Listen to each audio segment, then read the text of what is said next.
계시고 처음 오신 분도 계시는데 잘 오셨어요. 우리 옆에 있는 분과 함께 좀 인사하실까요? 잘 오셨습니다. 한 번 더 인사하겠습니다. 주님의 이름으로 환영합니다. 우리가 지난주에 했던 인사가 있죠? 하나님의 걸작품이십니다.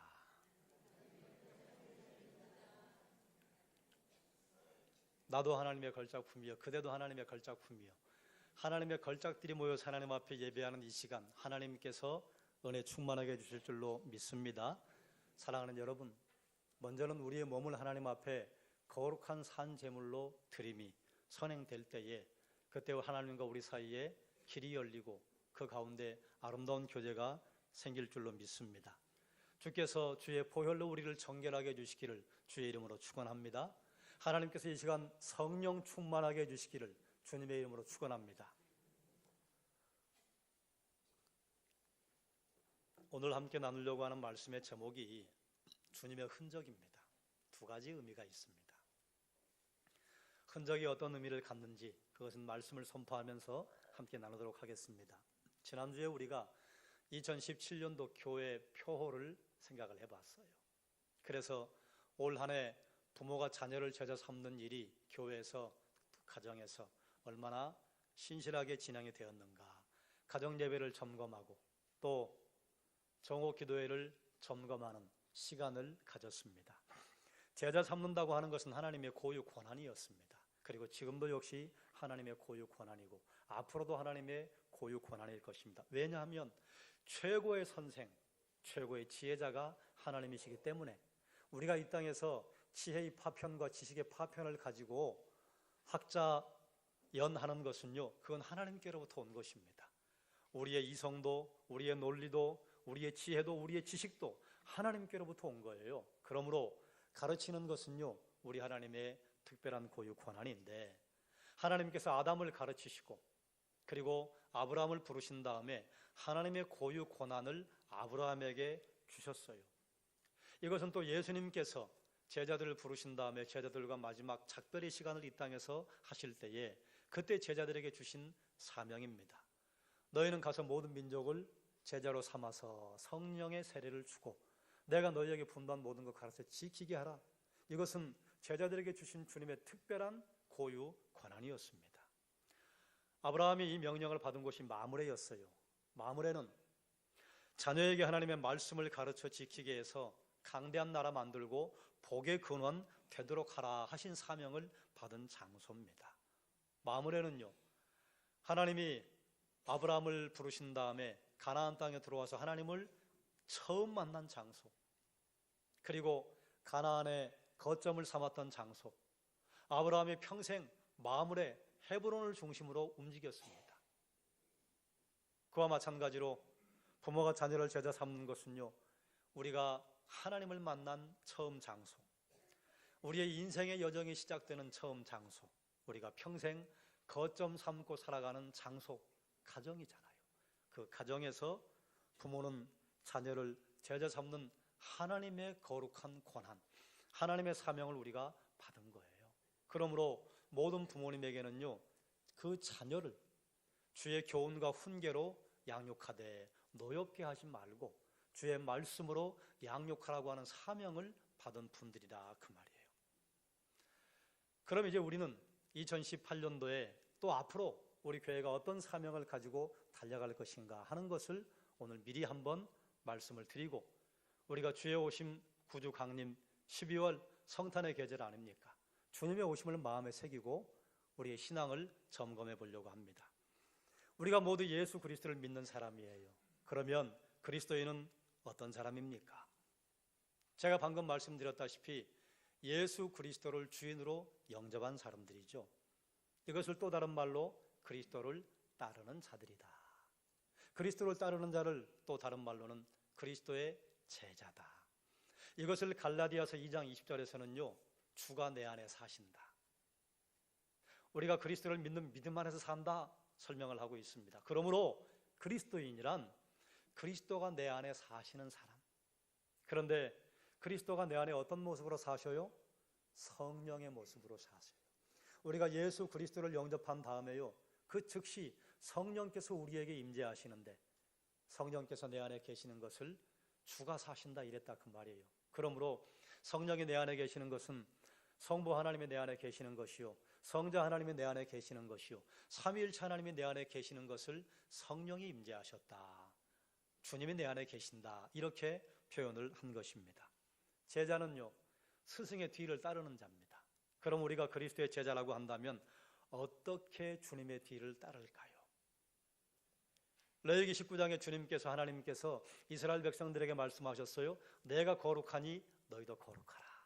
우리가 어떻게 주님을 따라서 이 땅에서 거룩을 살아갈 수 있을까요?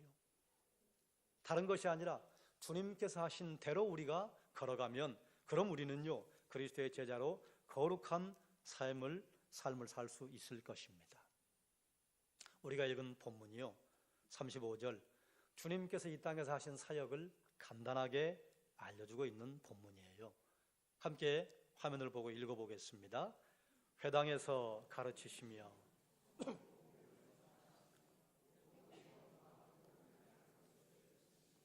아멘. 이것이 주님께서 이 땅에서 하신 사역을 아주 간단하게 알려준 것입니다. 마태복음도 마가복음도 누가복음도 이 본문을 동일하게 표현하는데요, 가르치시고 전파하고 치유하시고, 이것이 주님의 3대 사역이라 이렇게 말을 합니다. 그런데 앞에 이제 수식어가 붙잖아요. 회당에서 가르치시고 천국 복음을 전파하시고 모든 병과 모든 약한 것을 고치시니라. 예수님께서 가르치신 내용이 뭘까요? 하나님의 말씀이죠. 무엇을 가르치셨겠습니까? 예수님께서 선포하신 내용이 뭘까요? 천국 복음을 공적으로 선언하신 것, 이게 전파하신 것입니다. 천국 복음의 내용이 뭡니까? 하나님의 말씀이죠. 예수님께서 무엇을 고치셨어요? 모든 병과 모든 약한 것을 고치셨다. 그러므로 사랑하는 여러분, 어떤 분들은 모든 병과 모든 약한 것을 하나님 앞에 내놓고 기도하고 주의 은혜를 구하는 분들이 있을 것입니다. 그걸 누가 고치셔요? 우리 주님이 하셔요. 그러므로 나의 병과 나의 약한 것 주님께 내어드리고 주님 앞에 매달리고 주님의 도우심을 구하면 하나님께서 고치시는 역사를 드러내실 줄로 믿습니다. 믿음대로 된다 했습니다. 믿음으로 간구하는 자들의 기도를 하나님께서 들어 응답하실 줄로 믿습니다. 가르치고 전파하신 내용이 뭡니까? 하나님의 말씀이라 했어요. 자, 그러면 하나님의 말씀, 우리 뭘 이야기할까요? 1차적으로 주의 복음이라고 우리는 말할 수 있어요. 주께서 이 땅에 오셔서 우리를 위해 십자가에 죽으시고 부활하셔서 우리에게 살 길을 내시고 주 예수를 믿으라 그리하면 너와 내 집이 구원을 얻을 것이다. 우리가 예수 믿으면 구원 얻는다고 하는 그 사실, 그리고 예수 그리스도에 관한 모든 구약의 약속과 신약의 내용들이 복음에 포함이 될 것입니다. 그럼 이것을 아우르는 말이 뭘까요? 율법사 가운데 한 명이 예수님을 시험하기 위해서 물었습니다. 예수님, 선생이요, 그랬다 그 말이에요. 선생이요, 율법 중에 어느 계명이 가장 큽니까?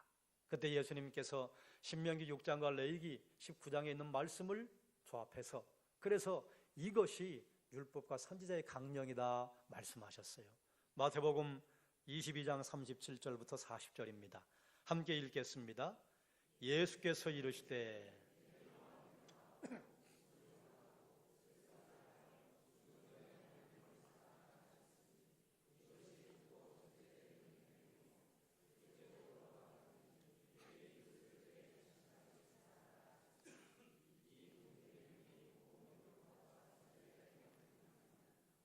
율법사는 와서 본인이 율법의 전문가이기 때문에 율법 중에 어느 계명이 큽니까? 물었다 그 말이에요. 율법사가 말하는 율법은 창세기, 출애굽기, 레위기, 민수기, 신명기, 모세 5경을 가리켜요. 그런데 예수님께서는 율법뿐만 아니라 선지자의 강령이다. 선지자라고 하는 것은 선지자를 통해 주신 예수 그리스도 하나님의 말씀, 대선지서와 소선지서, 그러니까 결국은요 구약 전체를 말씀하는 거예요. 구약 전체의 강령이다. 하나님을 사랑하고 이웃을 사랑하는 것, 이것이 하나님의 말씀의 핵심이다 그 말이에요. 이것을 앞에 하나님 빼고 사랑 빼면요, 그러면 하나님 빼고 이웃 빼면 사랑만 남아요. 그래서 사도 바울은 사랑이 율법의 완성이다 하는 말을 선포했습니다. 로마서 13장 8절에서 10절입니다. 피차 사랑의 빛 외에는 아무에게든지 아무 빚도 지지 말라. 남을 사랑하는 자는 율법을 다 이루었느니라.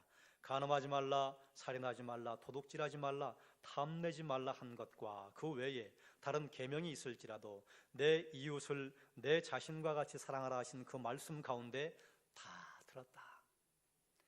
사랑은 이웃에게 악을 행하지 아니하나니 그러므로 사랑은 율법의 완성이니라. 예수님께서 결국은 전파하신 내용이 무엇인가 하면 사랑이에요. 어떤 사랑이요? 하나님의 사랑이요. 하나님의 사랑을 받은 하나님의 백성들은 무엇을 해야 되는가 하면 하나님을 사랑하고 이웃을 사랑하라. 바울 서신의 내용을 보면요, 앞에는 항상 교리적인 부분을 설명하고 뒷부분에서는 실천적인 면을 설명합니다. 교리적인 부분이 무엇인가 하면 하나님을 알라예요. 하나님을 알면요 사랑하게 되거든요. 실천적인 부분에서는요 하나님 사랑하라는 거예요. 무엇으로? 삶의 실천으로. 그리고 이웃을 사랑하라는 거예요. 하나님 사랑과 이웃 사랑은요 뭘 하나 빼버리면 안 됩니다. 만약에 하나님이 빠진 사랑은요 그건 뿌리가 없는 사랑이 될 수 있고요, 이웃이 빠진 하나님 사랑은요 그건 사실은 절름발이 신앙인 거예요. 하나님 사랑과 이웃 사랑은 반드시 같이 가게 되어 있습니다. 하나님을 사랑한다면서 이웃에게 대해서 포악을 일삼는 사람은요 하나님 사랑하지 않는 것입니다. 그런데 또 하나님에게는 근거를 두지 않고 이웃을 사랑한다? 그건요 얼마든지 상대적으로 바뀌어버릴 수 있는 사랑이 되는 거예요. 그렇기 때문에 하나님 사랑과 이웃 사랑은요 늘 함께 가야 하는 것입니다. 예수님께서 이 땅에 오셔서 말씀을 전하신 것은 하나님의 사랑 때문이에요. 왜요? 하나님을 알라는 거예요. 하나님을 알면 어떻게 돼요? 그러면 하나님을 사랑하게 되고 구원을 얻게 돼요. 천국 복음을 전파하신 것이 무엇 때문이에요? 사랑 때문이에요. 사랑하니까요 천국 복음을 알려주신 것입니다. 무리를 보시고 민망히 여기시고 불쌍히 여기시고 모든 병과 모든 약한 것을 고쳐주신 것은 무엇 때문이에요? 사랑 때문이에요. 사랑이 아니면 어떻게 불쌍히 여기는 마음이 있겠습니까? 하나님의 세상을 창조하신 것 무엇 때문이요? 사랑 때문이요. 하나님 우리를 구원하신 게 무엇 때문이에요? 하나님의 사랑 때문이에요. 십자가에 죽으시고 부활하신 다음에 우리에게 신실하신 건 무엇 때문이에요? 하나님의 사랑 때문이에요. 내가 지금 여기 앉아있는 건 무엇 때문이에요? 하나님의 사랑 때문이에요. 옆에 있는 분에게 한번 얘기해 주세요. 하나님의 사랑 때문이랍니다. 아니 땅 보고 얘기하지 마시고 옆을 보고 얘기하시라고. 한국말을 잘 못 알아들으시는 모양인데 옆이란 옆에 있는 분의 얼굴을 보며 말씀하시라 그 말이에요. 다시 한번 하나님의 사랑 때문이랍니다.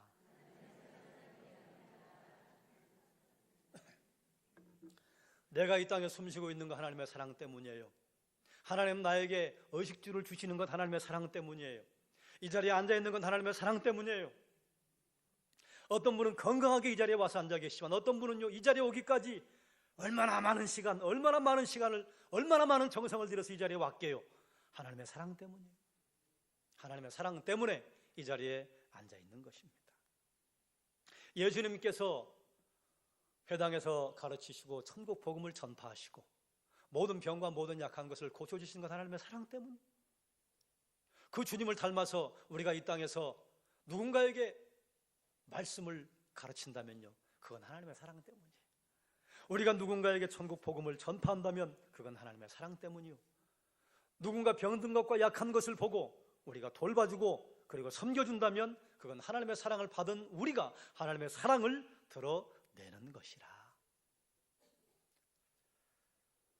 우리가 이 땅에서 주님이 걸어가셨던 흔적을 따라 살아가는 것 하나님의 사랑 때문에 하는 것인데요, 하나님의 사랑 때문에 함에도 불구하고 우리에게 무엇이 필요하냐? 따라합시다. 성령의 능력. 성령의 능력이 필요해요. 그래서 제자들에게 마지막 사명을 주실 때요 성령의 충만을 받으라 말씀하시고, 주님께서 승천하실 때 너희는 증인되어야 한다. 그런데 그 전에요 전제 조건을 알려주셨어요. 성령이 너희에게 임하시면 너희가 권능을 받고 예루살렘과 온 유대와 사마리아와 땅 끝까지 이르는 내 증인 될 것이다. 우리가 사랑 때문에 증인되는 것, 사랑 때문에 말씀을 가르치고 사랑 때문에 복음을 선포하고 사랑 때문에 약한 것과 그리고 모든 병중에 있는 분들을 도와주고 섬겨주는 것이요, 성령의 능력을 힘입어서 가능한 것입니다. 그래서 그걸 아시기 때문에 제자들에게 먼저 성령을 보내주신 것입니다. 그러므로 사랑하는 여러분, 그리스도인들이 하나님 앞에 매일 기도해야 할 기도의 제목이 두 가지가 있습니다. 한번 따라 하십시다. 회개의 기도와 성령 충만의 기도. 왜 회개해요? 우리가 매일 죄를 지으니까요. 죄의 문제를 해결해야 해요. 날마다 나를 죽이고 하나님 앞에 기도한다면요, 그대로 놔두면 안 돼요. 채워야 돼요. 뭘로 채워요? 성령으로 채워요. 하나님 앞에 회개의 기도를 하고 성령 충만 달라고 하나님께 간구해야 하는 것입니다. 이게 우리의 매일의 영혼의 호흡과도 같아요. 주님께서 하신 이 땅의 사역이요, 말씀에 뿌리를 두고 있었습니다. 말씀의 가장 핵심은요, 하나님 사랑하고 이웃을 사랑하라는 거예요. 구약 성경에 하나님께서 줄기차게 말씀하시는 것이 무엇인가 하면 돌아와라, 돌아와라. 창세기부터 말라기까지 내용이요, 돌아오라는 거예요. 내가 너희 사랑한다, 돌아와라. 신약에서는 줄기차게 하시는 말씀이 역시 돌아오라예요. 회개하라, 천국이 가까이 왔느니라. 회개하고 뭐 하라고요? 돌아오라고요. 그리고 너희가 사랑을 받았으니 너희가 서로 사랑하면 모든 사람들이 너희가 내 제자인 것을 알 것이다. 너희도 서로 사랑해라. 사랑하니까 돌아오라는 것이고, 사랑하니까 서로 형제를 나보다 낫게 여겨서 모이기를 패하는 어떤 사람들의 습관과 같이 하지 말고 모이기를 자주 하라고 말씀하시는 거예요. 그런데 그 말씀 앞에 서면요, 디모데후서 3장 16절에요, 이런 일이 벌어집니다. 교훈과 책망과 바르게 함과 의로 교육하는 일들이 벌어진다, 그 말이에요. 교훈과 책망과 바르게 함과 의로 교육함이 우리에게 일어나면요, 무엇이 일어나느냐? 한번 따라할까요? 변화가 일어납니다. 여러분, 말씀 앞에 서면 사람이 변화되는 걸 믿으십니까? 아멘이요. 말씀 앞에 서면요, 반드시 변화되게 되어 있습니다. 왜요? 말씀이 교훈하니까요. 말씀이 우리를 책망하시니까요. 말씀이 의로 교육하니까요. 말씀이 우리를 바르게 하니까요. 그러면 그 반대도 생각해야죠. 말씀 앞에 섰는데 변화가 있어요, 없어요? 여러분이 판단하십시오. 여러분이 분별하십시오. 말씀 앞에 선 지가 오래되었는데 도무지 변화가 없는 것 같다. 그러면 우리가 맹인된 겁니다. 오늘 오후 예배 살필 건데요, 눈을 깜빡인 거예요. 어떻게 눈을 깜빡여요? 내가 보고 싶은 말씀에는 눈을 열고 내가 보고 싶지 않은 말씀에는 눈을 닫은 거예요.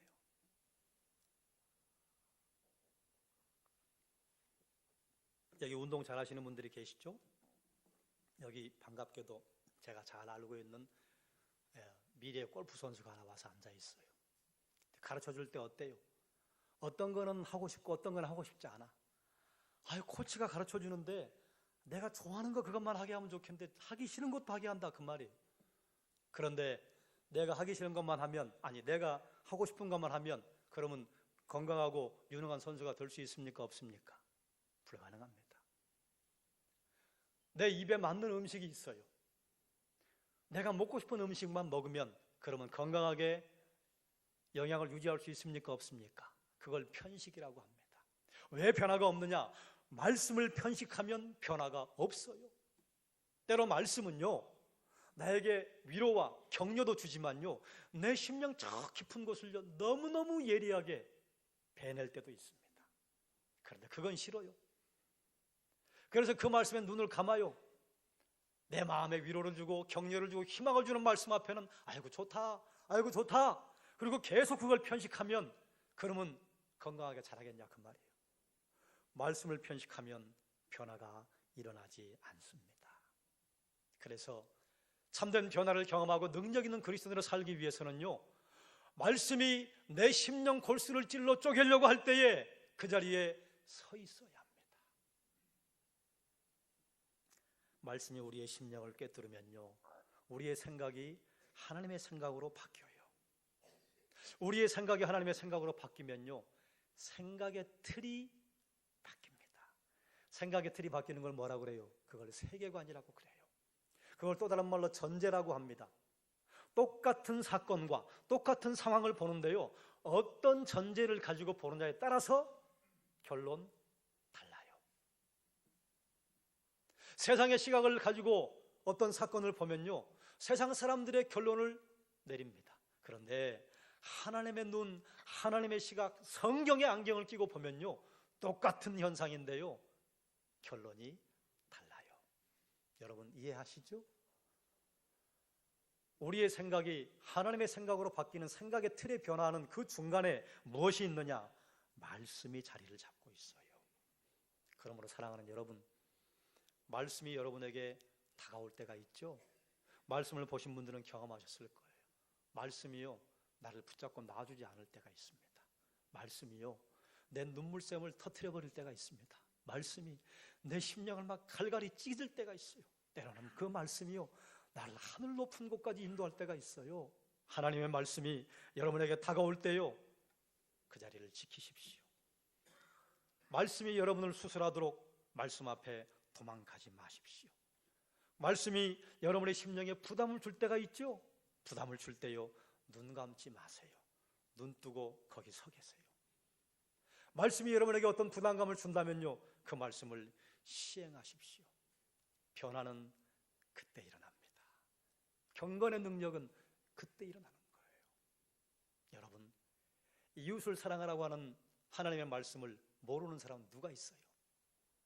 그런데 어떤 사람은 이웃을 사랑하기 위해서 내 시간과 열정과 주머니를 열어요. 그러면 거기서 오는 하나님의 능력과 변화를 경험할 수 있습니다. 학생들에게요, 공부해라, 공부해라, 공부해라. 공부하라고 하는 그 당위성과 필요를 모르는 학생이 누가 있습니까? 그런데 여기서 공부해라, 공부해라, 공부해라 묵상만 하는 친구와 공부하기 위해 책상 위에 앉고 내가 놀아야 할 걸 포기하고 앉는 학생과 누가 변화를 경험하겠습니까? 음식을 조절하고 중년의 나이가 넘어가면 저녁 6시 이후에 음식을 먹지 않는 것이 나에게 좋다고 하는 거, 그거 모르는 분이 누가 있습니까? 다 알아요. 그런데 어떤 분은 그걸 허리를 질끈 동여매고 시행하는 분이 있고, 어떤 분은 오늘 안 되면 내일 하지 뭐. 그래서 평생 내일 하다가 못해요. 누가 변화를 겪겠냐 그 말이에요. 하나님 말씀도 역시 마찬가지입니다. 하나님의 말씀이 능력이 있고 하나님의 말씀이 우리의 골수를 찔러 쪼개려고 하는데요, 그 말씀 앞에 눈을 감아버려요. 변화가 있을까요? 사랑하는 여러분, 말씀 앞에 서면 반드시 변화됩니다. 그런데 변화를 겪는 사람과 겪지 못하는 사람은요, 차이가 있습니다. 그러므로 사랑하는 여러분, 말씀 앞에 서서 눈 감지 마시고 그 어떤 말씀이든지 아멘으로 받으시기를 주의 이름으로 축원합니다. 경건의 능력 변화가 그때 일어나는데요, 그때 누가 도우셔야 하느냐? 성령이 도우셔야 하는 거예요. 성령께서 우리를 진리 가운데로 인도하시고 아버지께서 우리에게 주신 말씀과 주께서 내게 주신 말씀을 생각나게 하실 것이다. 그러므로 성령의 능력이 우리 속에서 역사할 때요, 말씀이 우리의 심령과 골수를 찔러 쪼개는 일이 아주 능력 있게 그리고 대단히 활발하게 일어날 것입니다. 그러므로 사랑하는 여러분, 성령께서 나를 이끌어 주시고 나를 붙드시고 변화시켜 주시도록 여러분을 내어 드리시기를 주의 이름으로 축원합니다. 그리스도인은 주님의 흔적을 가진 자예요.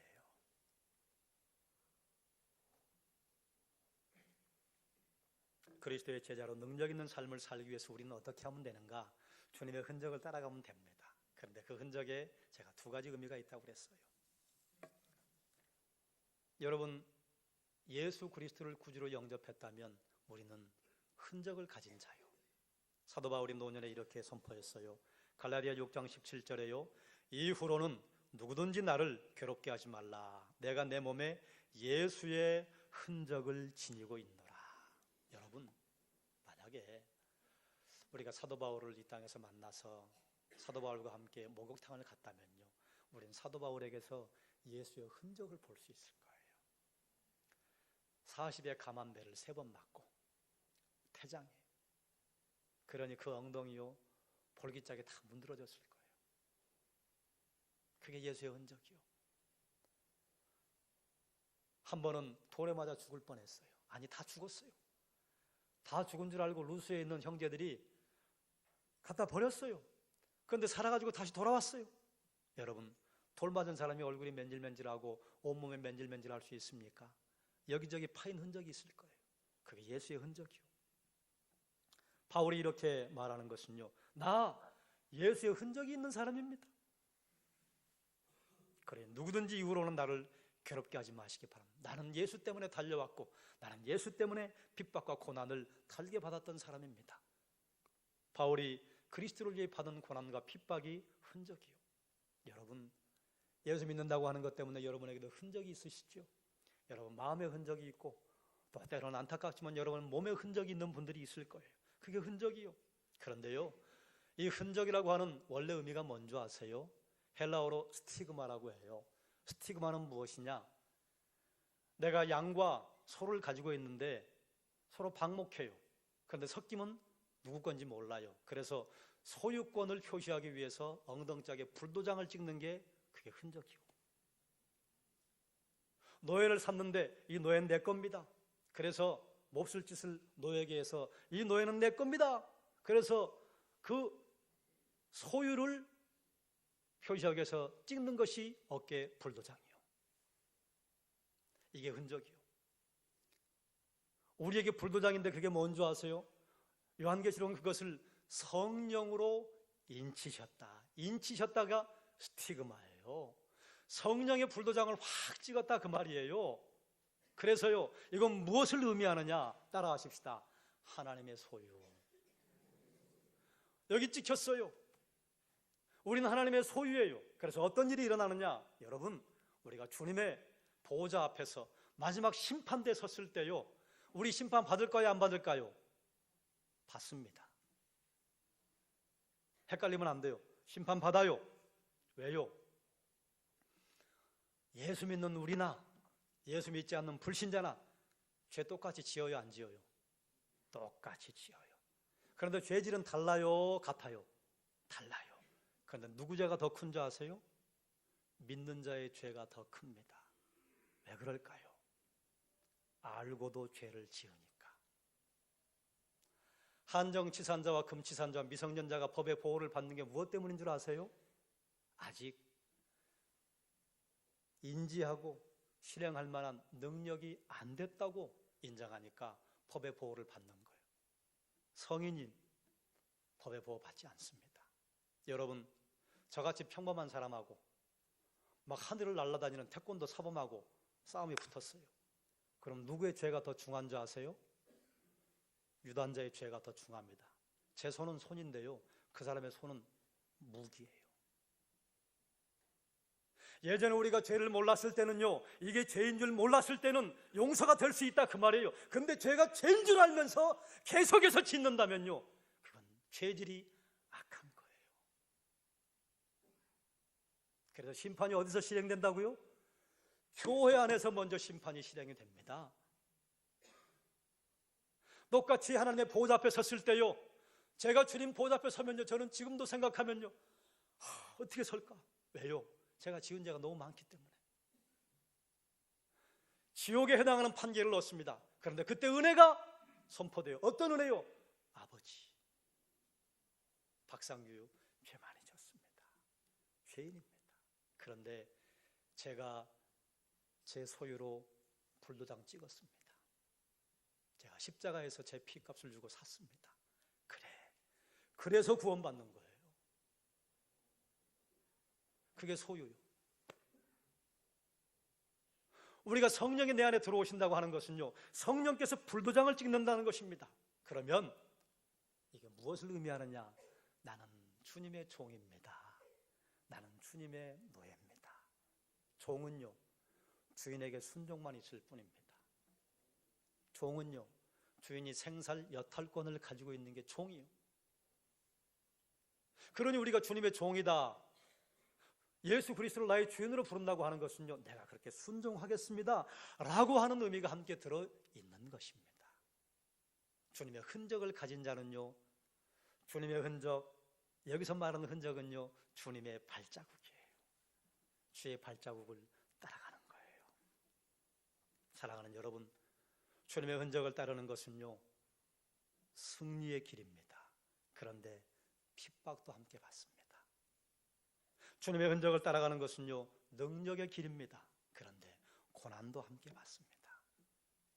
말을 바꿔볼까요? 주님의 흔적을 따라가는 길은요, 고난의 길이지만 능력의 길이요. 주의 흔적을 따르는 것은 핍박과 고난의 길이지만 승리의 길이요. 그리고 주님의 흔적을 따라가면요, 주의 발자국을 따라갔을 뿐인데 거기서 사랑의 향기가 배어 나옵니다.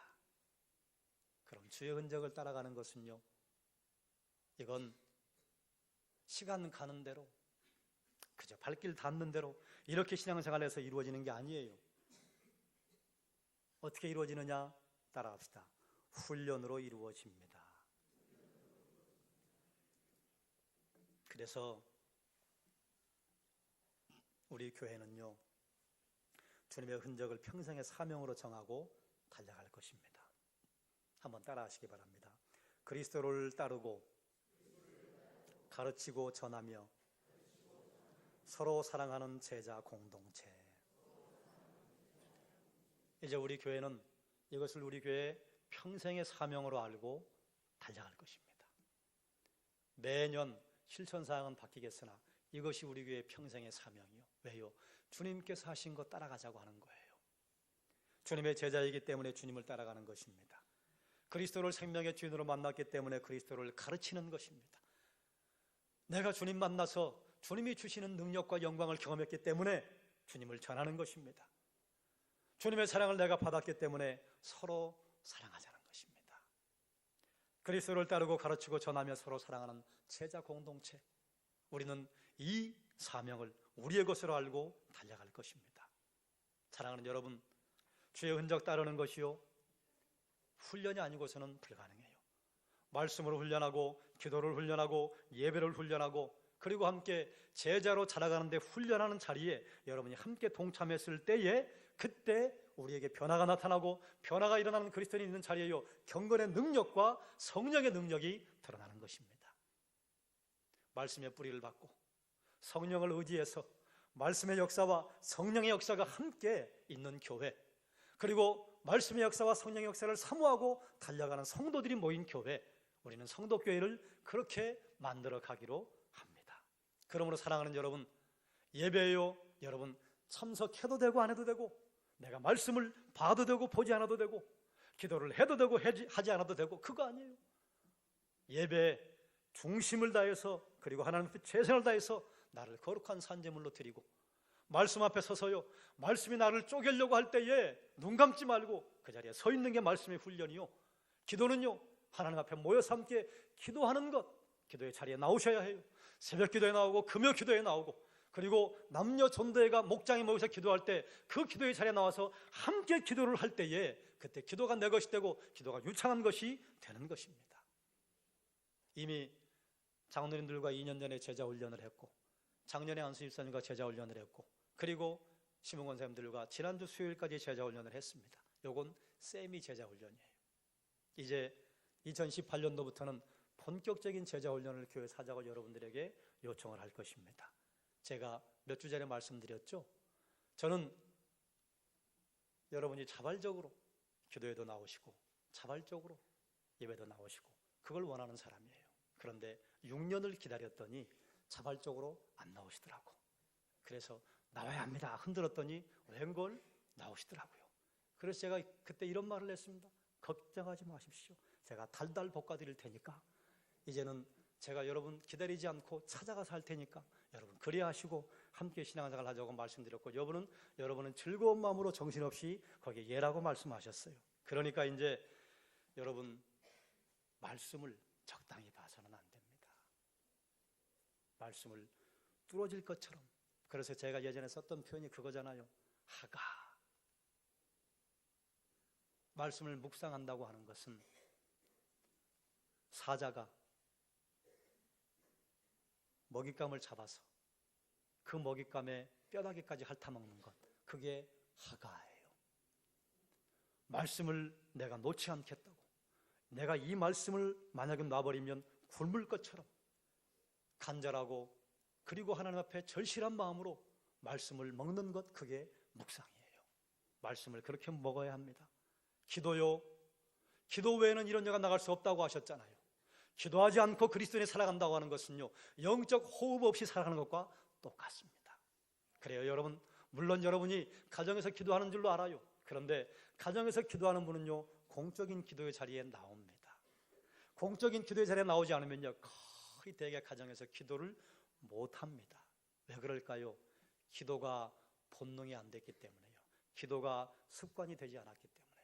훈련은요, 습관 만드는 거 아닙니까?